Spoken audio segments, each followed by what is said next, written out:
बिस्मिल्लाहिर्रहमानिर्रहीम अस्सलाम वालेकुम जी, मैं हूं ज़ैज़ी और आप देख रहे हैं मेरा चैनल। दोस्तों आज मैं आपके साथ एक मेकअप ट्यूटोरियल शेयर करने जा रहा हूं जो कि ब्राइडल है। लेकिन आपको इसका फ़ायदा ये होगा कि आप जो इंस्टाग्राम पे और टिकटॉक पे या यूट्यूब पे ऐसे-ऐसे आजकल मेकअप देखती हैं, बहुत ही ग्लैमरस, बहुत ही सॉफ्ट, बहुत ही ग्लोई और ड्यूई किस्म के।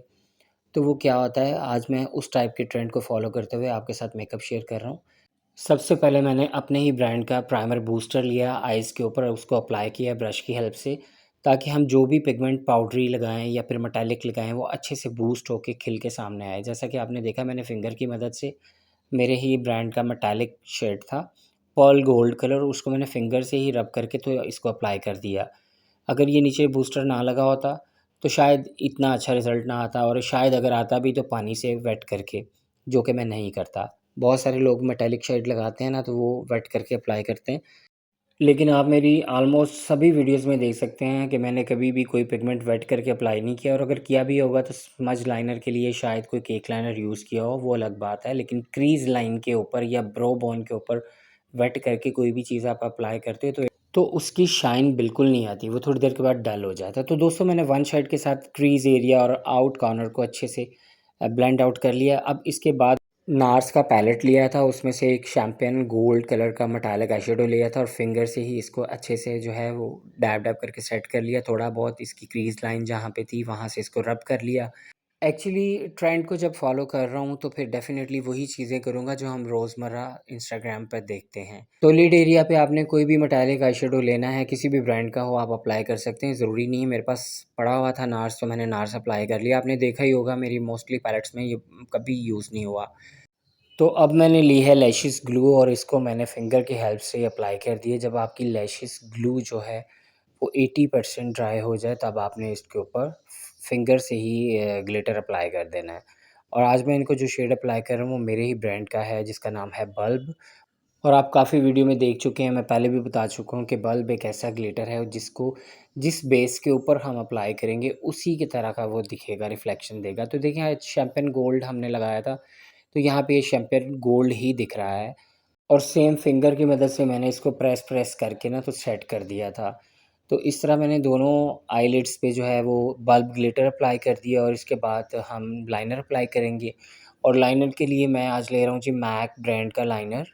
और सॉरी कि मैं मतलब कि अपने ध्यान में था तो मुझे याद नहीं रहा कि मैक का लाइनर आपको मैं शो कर देता। ये मैक का जेल लाइनर है, ओरिजिनल मैक।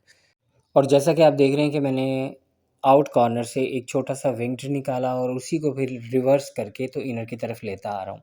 अब यहाँ पे ये है कि आपने जो स्टार्ट में फर्स्ट जो विंग्ड निकाला है ना, उसकी लाइन को स्टार्ट में ही लॉन्ग नहीं कर देना, फिर आपसे वो हैंडल नहीं होगा और बहुत लंबा वो हो जाएगा। आपने स्टार्ट में ना छोटी-सी लाइन लेनी है और फिर इनर की तरफ आके सारी लाइन को क्लियर करना है। उसके बाद आपने अभी देखा होगा कि ये इसका जो शार्प एज था उसको मैंने बाद में जाके बाहर से निकाला है। वो आपके उस टाइम मूड पे डिपेंड करता है आप कितनी वेरिएशन चाहते हो। तो अगर आप इस लाइनर को ज़्यादा लॉन्ग नहीं ले जाना चाहते हो तो स्टार्ट में ही इसको थोड़ा छोटा रखें।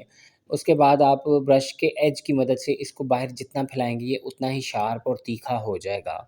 और एक बात मैं यहाँ पे आपको बताता चलूँ, जब आप लैश ग्लू की हेल्प से ग्लिटर अप्लाई करेंगे ना तो ये लाइनर वाला जो पोर्शन है यहाँ पे आपको थोड़ी-सी दिक्कत होगी। क्योंकि आपको पता है वो पोर्शन जो है ना थोड़ा हार्ड हो जाता है जब ग्लू ड्राई होती है, ग्लिटर ड्राई होता है।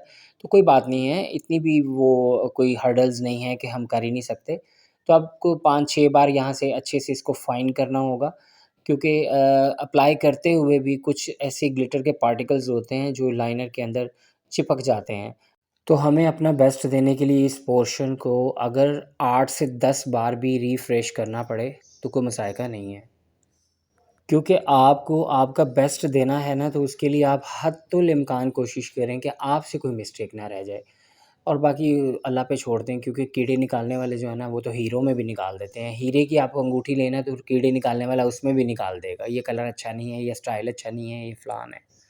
तो चलिए दोस्तों, लाइनर के बाद मैं इनको अप्लाई कर रहा हूँ मेरे ही ब्रांड की लैशेस, जो कि 100% हैंडमेड हैं। और मैंने इतना कोई नॉर्मल सा वॉल्यूम भी अप्लाई नहीं किया और इतना हाई-फाई भी नहीं किया, बस एक मीडियम से वॉल्यूम की लैशेस मैंने ली हैं। और एमजे मिराकी ब्रांड की लैश ग्लू के साथ जो है मैंने इसको अच्छे से फिक्स कर दिया है। ये बहुत अच्छा ग्लू है, बहुत लॉन्ग लास्टिंग है। और अब मैंने फिर से अगेन जो है वही शेड लिया है जो हमारा डस्की ब्राउन कलर था मैक की पैलेट में से, और इससे ही मैं लोअर लैश लाइन को थोड़ा-सा डेप्थ क्रिएट करने की कोशिश कर रहा हूँ। और इसके बाद जो है इसको अगर आप और भी सॉफ्ट करना चाहें तो आप कोई और लाइटर टोन लेके पाउडर पिंक या फिर सॉफ्ट पीच कलर लेके तो इसको जितना चाहें सॉफ्ट कर सकते हैं। लेकिन मेरे साथ प्रॉब्लम ये है कि मुझे जब तक कलर नज़र ना आ रहे हों तो मुझे अपना काम भी अच्छा नहीं लगता। मुझे लगता है इतना भी सॉफ्ट क्या लगाएँ कि ह हमें ही नहीं दिखाई दे रहा तो पब्लिक को कैसे दिखाई देगा, और तस्वीरों में तो बिल्कुल ही दिखाई नहीं देगा।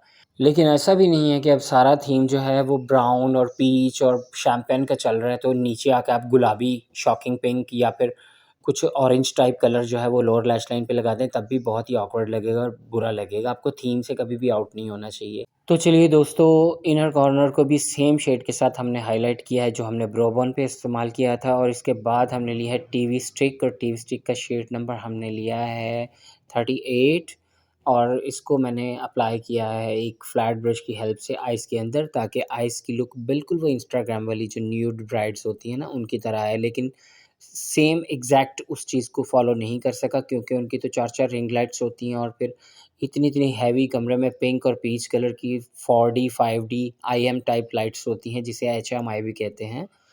तो वो इतनी हैवी लाइट्स के अंदर जाके मेकअप जो है वो फिर डेफ़िनेटली कुछ भी अप्लाई किया तो वो अच्छा ही लगता है। और आप इतने क ज़्यादा इसको प्योर वे में देख रहे हैं ना कि मैं आपको बता नहीं सकता। मैंने रेज़ोल्यूशन बढ़ाई हुई है ताकि और भी ओपन पोर्स जो है ना वो खुल के दिखें। क्योंकि आपको रियलिटी से भागना नहीं चाहिए। जैसा क्लाइंट आपके सैलून पे लग रहा है ना, उससे ज़्यादा खूबसूरत वो अपनी पार्टी में लगना चाहिए। लेकिन यहाँ पे अपोज़िट है, सैलून में इतनी हसीन लड़की तैयार होके वो सामने नज़र आती है, पिक्चर्स में, वीडियोज़ में, और जब वही लड़की अपने सेटअप पे जाती है तो टोटली चेंज होता है। ख़ैर साथ के साथ ये भी बताता चलूँ कि मैंने टू फेस्ड ब्रांड का कोकोआ कॉन्टोर पैलेट लिया था, उसमें से पाउडर के साथ ही मैं इनका कॉन्टोर कर रहा हूँ। थोड़ा-सा चब्बी फेस है, लेकिन क्यूट है, और जॉ लाइन थोड़ी-सी और चिन जो है वो थोड़ी-सी ब्रॉड है। इसलिए मैंने फिर कॉन्टोर इनको डेफ़िनिशन के साथ कर लिया और उसको अच्छे से ब्लेंड भी कर लिया। कॉन्टोर की जो हार्श लाइन्स थी उनको ब्लेंड करके फिर मैंने स्प्रे अप्लाई किया है, रिवाज एचडी ब्रांड का। और यहाँ पे मैं इनको अप्लाई कर रहा हूँ मिडनाइट हाइलाइटर जो कि मेरे ही ब्रांड का है, और बहुत ही इंटेंस होने वाला हाइलाइटर है, इसमें कोई दो राय नहीं है। आप जिन्होंने ये बाय किया हुआ है, वो खुद एडमायर करेंगे। और ये देखें, नोज़ की टिप पे सिर्फ़ और थोड़ा-सा नोज़ की बोन पे मैंने लाइट सा दिया, और ये ब्लश ऑन भी मेरे ही ब्रांड का है, और ये मिनरल ब्लश ऑन है। मिनरल का मतलब ये होता है कि जब इनको स्वेटिंग वगैरह होगी, तो वो अपनी जगह से फेड नहीं होगा या फिर स्लिप नहीं होगा। तो ये बहुत ही ज़बरदस्त ब्लश ऑन है, इसके बारे में नेक्स्ट फिर किसी वीडियो में बहुत ही डिटेल से आपके साथ टीच करूँगा। और आप देखें कितना ड्यूई लुक सा आ रहा है इस ब्लश ऑन के साथ, और ये हाइलाइटर के साथ मर्ज हो गया है। मोस्टली जो ब्यूटिशियंस हैं वो क्या करते हैं, लास्ट पे हाइलाइटर अप्लाई करते हैं। लास्ट पे हाइलाइटर अप्लाई करने से मुझे लगता है कि ब्लश ऑन भी डल हो जाता है, और फिर जो हमारा कॉन्टूर एरिया होता है उसके ऊपर भी वो अच्छा खासा स्प्रेड हो जाता है। तो आपको पहले ही हाइलाइटर अप्लाई करके उसको अच्छे से नीट करके फिर ब्लश के साथ उसको अच्छे से स्मज कर देना चाहिए। फिर एक ड्यूई लुक आती है जैसे आपने लिक्विड ब्लश को अप्लाई किया। और ये देखें, यहाँ मैंने लिया है शोपैरल ब्रांड का लिप पैलेट जो कि प्रो मैट है, और इसमें से मैंने लिया है चॉकलेट ब्राउन कलर जिसको आप कॉपर ब्राउन भी कह सकते हैं। तो कॉपर ब्राउन शेड के साथ यूँ समझ लें कि हमने इनके लिप को एक किस्म का कॉन्टूर कर लिया। ऐसा करने से ना लिप्स थोड़े से फ्लफ़ी दिखेंगे, आई मीन टू से कि जैसे आजकल फिलर टाइप लिप्स का ट्रेंड है उस टाइप के ये दिखेंगे। लेकिन कलर हम सॉफ्ट ही अप्लाई करेंगे, तो यूँ समझ लीजिए कि आप जैसे कॉन्टूर करते हो और उसके बाद उसे ब्रॉन्ज़ कर लेते हो, तो वो उसकी शार्प लाइन्स भी नहीं दिखती। तो इसी तरह हम भी करने वाले हैं, जिसके लिए ये बहुत ही इम्पोर्टेंट है कि आप सबसे पहले लिप्स की शेप को समझें कि अगर अपर लिप आपका थोड़ा-सा थिन है, तो उसे थोड़ा-सा ब्रॉड कर लें, और अगर लोअर वाला लिप जो है वो थोड़ा थिन है, तो उसे भी ब्रॉड कर लें।